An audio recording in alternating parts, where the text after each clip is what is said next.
Jérôme Neutre, bonjour. Merci de nous accueillir ici sur ce merveilleux espace. Alors donc vous êtes docteur en lettres et aussi donc auteur de nombreux essais sur l'art notamment et la photographie. Vous êtes l'un des hommes forts du Grand Palais puisque vous êtes directeur de la stratégie et du développement de la Réunion des musées nationaux. Voilà. Donc bien évidemment, vous avez été ancien attaché culturel en Espagne, en Inde, aux États-Unis, c'est bien cela. Et donc Bien renseigné. on essaye. Et vous avez fait à peu près une vingtaine, vous avez été commissaire sur une vingtaine d'expositions, donc notamment les sublimes rétrospectives sur Helmut Newton et autres qu'on a pu découvrir. Alors c'est une carte de visite plutôt impressionnante que vous nous présentez ici. D'où vient cette passion? Des artistes et de leurs œuvres. J'ai toujours jamais imaginé autre chose que de travailler dans l'art, avec l'art, et de trouver un moyen de passer mes journées à étudier, à regarder des œuvres, à découvrir de nouveaux artistes.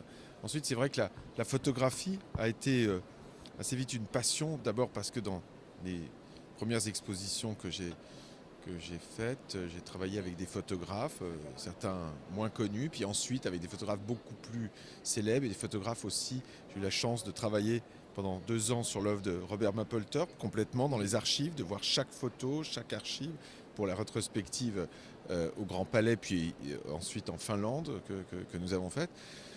Helmut Newton, Irving Penn, donc j'ai eu la chance, c'est vrai, d'être commissaire des plus grandes rétrospectives de photographie à Paris, dans les Galeries nationales du Grand Palais. Et puis aujourd'hui, c'est un peu particulier parce que c'est pas moi qui vous accueille dans le Grand Palais, dans Art en Capitale, c'est plutôt Art en Capitale qui accueille aussi tous ces visiteurs, puisque c'est un grand salon, plusieurs salons même réunis pour quelques jours à Paris, comme chaque année, où je suis content de retrouver mes amis à la fois Nelson Castellano et Mirko, l'artiste dont nous parlons aujourd'hui. C'est ça dont il faut parler. Absolument. Nous sommes en présence de Mirko Malioka, l'artiste effectivement photographe qui a fait cette œuvre qui est juste derrière nous, qui est magnifique et dont Mirko va nous en parler dans quelques instants.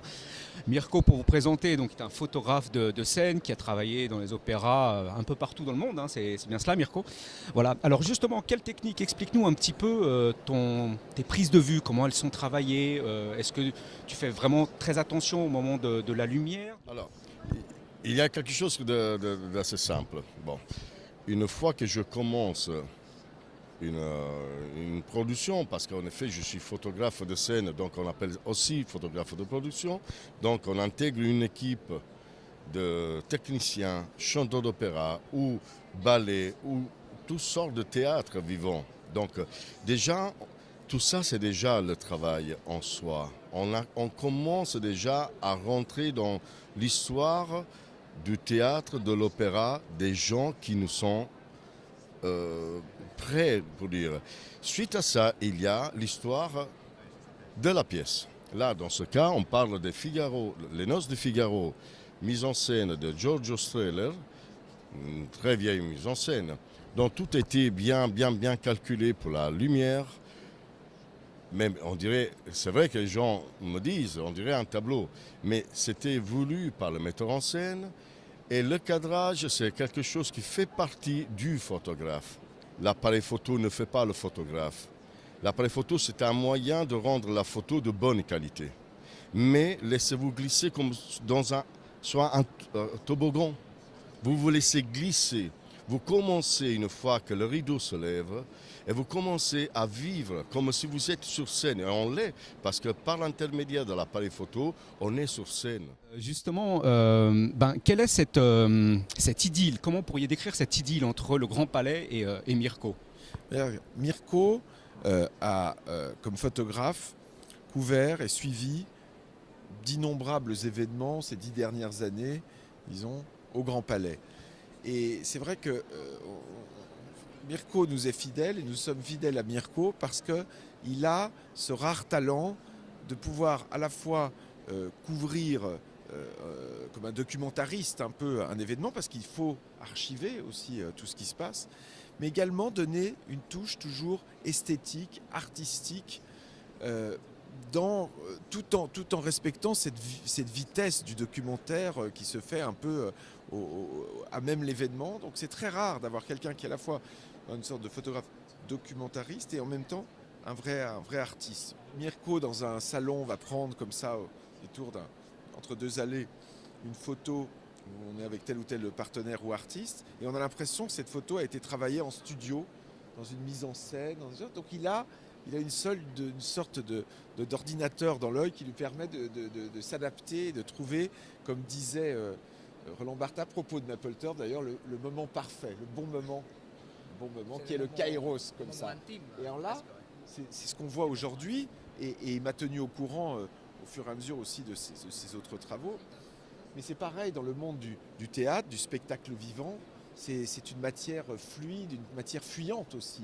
Et il faut savoir saisir ce bon moment et également créer spontanément un dispositif comme ça, esthétique, artistique. J'ai une question à te faire, et précise. Ici, aujourd'hui, on a 4 salons qui se réunissent dans une seule. La question c'est, quelle est cette différence que tu pourrais, de ton propre expérience, entre l'art officiel, qui peut être bon, mais qui est soutenu par l'État, et l'activité privée qui est défendue par les artistes lui-même. Alors, je crois, cher Nelson, je suis très content de te voir aussi. Je crois que là-dessus, c'est plus aujourd'hui, dans mon expérience, en tout cas de ma génération, je n'ai jamais eu affaire à un art officiel. C'est complètement d'abord à l'étranger totalement terminé l'art imposé par un ambassadeur, etc. Et encore moins dans les institutions. Il n'y a pas, on n'est pas dans l'Union soviétique des années 80 où même il n'y a pas, et je crois qu'il ne faut pas faire de paranoïa, il n'y a pas un art officiel. Ensuite, il y a un art du marché, c'est différent. Et là, quand on parle de ça, il faut laisser de côté l'État, ses institutions, ses musées, qui ont au contraire, avec toutes les structures en France, y compris je pense au FRAC, etc., une diversité de sources, de ressources et d'acquisition. Et l'histoire le montre, si on prend l'histoire des FRAC et des 20 dernières années, vraiment, il y a eu, j'allais dire, vraiment... presque tout le monde a eu sa chance dans tout ça. En revanche, il y a un art du marché, puisque je parlais des galeries. Et pour moi, mais ça, il faudrait interroger les fondateurs d'Art Capital qui réunit ces salons historiques, d'indépendants, effectivement. Le mot commun, c'est le dénominateur commun, c'est indépendance, c'est l'indépendance des artistes. Et donc, ce sont effectivement des artistes qui parfois d'ailleurs ont aussi des galeristes par ailleurs, mais qui ne sont pas représentés officiellement par le marché, par les galeristes. Alors que les autres salons sont des salons où sont invités des marchands, des galeristes qui eux-mêmes présentent ça. L'intermédiaire n'est pas le commissaire, c'est le galeriste. Là, ce sont les artistes qui se présentent eux-mêmes à leur public. Donc je crois que c'est tout à fait important qu'il existe des structures comme ces salons. C'est pour ça qu'on est très heureux de les accueillir, parce qu'il faut effectivement que l'art ne soit pas dépendant du seul filtre du marché. J'ai cru m'apercevoir dans votre réponse des 3 possibilités. La première, soit on est un grand amateur d'opéra ou de théâtre et on connaît la pièce, on sait qu'est-ce qui vient et on sait que cet instant, on connaît qu'il va y avoir un instant magique qu'on veut vraiment entrer. Soit c'est l'intuition humaine, la sensibilité, des émotions qui vont crescendo avec la musique, avec l'actuation. Soit c'est aussi l'expérience du photographe qui, même s'il ne connaît pas la pièce, il peut imaginer que ce qui vient, c'est cet instant magique. Quel est votre cas ou sont tous les cas possibles? Bon, c'est une bonne observation. Alors, il y a déjà d'abord le fait de... Je reprends l'exemple des assistants. Le photographe, c'est comme un athlète. Il faut qu'il s'entraîne tout le temps. Il faut qu'il soit le plus rapide possible sur l'instant qu'il va capter. Donc, cette partie-là, déjà, ça nous donne la possibilité d'être rapide. Il y a des gens qui se mettent sur les jeux vidéo, par exemple, qui c'est incroyable comme ils vont vite. Nous, on est dans le même esprit. Il faut être rapide pour capter.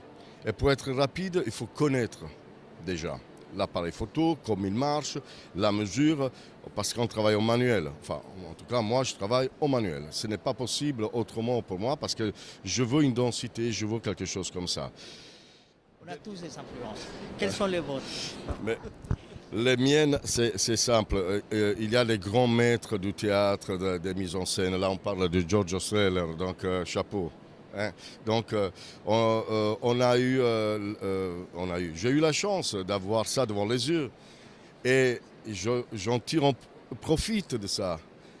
C'est pas moi qui ai inventé cette pièce. Quand vous voyez ça et quelqu'un vous dit, voilà, ça c'est un fauteuil rouge, vous vous placez là. Et c'est le fauteuil rouge de l'opéra. Et vous avez ça devant. Qu'est-ce que vous voulez faire? Donc, le fait que ça devienne un tableau aux yeux des gens, c'est magique. Mais c'est les gens qui me l'ont dit. C'est quelqu'un qui m'a dit on dirait un tableau. Et puis d'autres. Alors je regarde et je commence à dire oui, c'est vrai, on dirait un tableau. Mais en réalité, les règles même adoptées, ce n'est pas une règle principale, mais il y a des règles dans la mise, pas la mise en scène, l'encadrement, la règle du nombre d'or, qu'on adapte, même si on ne va pas le calculer, on n'a pas le temps de calculer ça. Et le nombre d'or, c'est quelque chose qui appartient au gros tableau. Mais on ne va pas dire, voilà, je fais quelque chose avec une règle du nombre d'or. Mais il y a des experts qui ont retrouvé ça dans mes cadrages. Nous allons profiter de la présence de l'agent de Mirko, que c'est l'homme qui a eu l'œil pour découvrir l'artiste que nous avons ici à notre côté. Comme c'était cette découverte? Dans quelle occasion? Écoutez, cette découverte s'est faite à propos d'un salon où j'ai vu, je suis tombé sous le charme de ces photos d'opéra, principalement, puisque c'est un photographe de scène. Et je suis tombé sous le charme pour différentes raisons. La première, c'est à cause du cadrage, de la lumière, où il sait saisir un moment et anticiper par rapport à une représentation qui bouge, qui va disparaître. Il sait saisir le moment idéal pour fixer l'essentiel. Et deuxième point, c'est qu'à la fois il est témoin d'un patrimoine, mais en même temps, il capte quelque chose qui pour moi représente l'invisible, ce qu'on dit pour Alice, c'est derrière le miroir. Par exemple, si vous prenez la photo qui est exposée au Grand Palais, il s'agit des coulisses de l'opéra de Bari.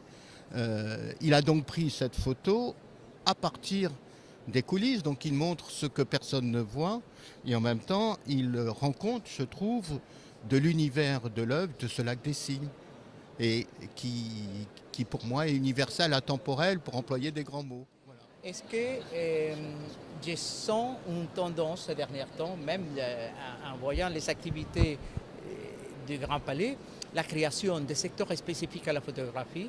Est-ce qu'il y a une vraie décision dans l'organisation des Musées de France, du Grand Palais, vis-à-vis de la photographie? Alors, moi, quand je suis arrivé il y a 10 ans, j'avais proposé au président de l'époque une politique de programmation qui peut se résumer de la façon suivante. C'est-à-dire, la photographie, ça n'existe pas, la sculpture, ça n'existe pas, la peinture, ça n'existe pas. Il y a de l'art, il y a de grands artistes, de moins grands artistes, et le médium n'est pas ce qui définit l'art. C'est pas la peinture, c'est pas le pinceau qui fait le peintre.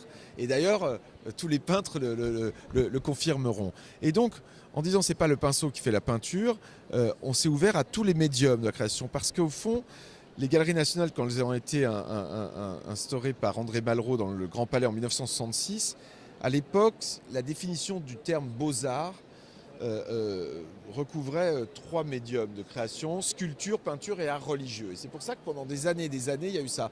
Puis le Grand Palais est devenu un peu comme une belle au bois dormant qui restait là-dessus, qu'il fallait réveiller en disant mais la photographie est aussi un médium artistique, et les photos de Mirko le prouvent s'il en était besoin, mais aussi l'art vidéo. C'est comme ça que j'ai fait la première grande rétrospective Bill Viola au Grand Palais comme commissaire. À bientôt. Et merci Mirko, et merci Nelson. Merci. Et bravo pour votre stand. Merci Jérôme pour cette interview. À bientôt. À très bientôt.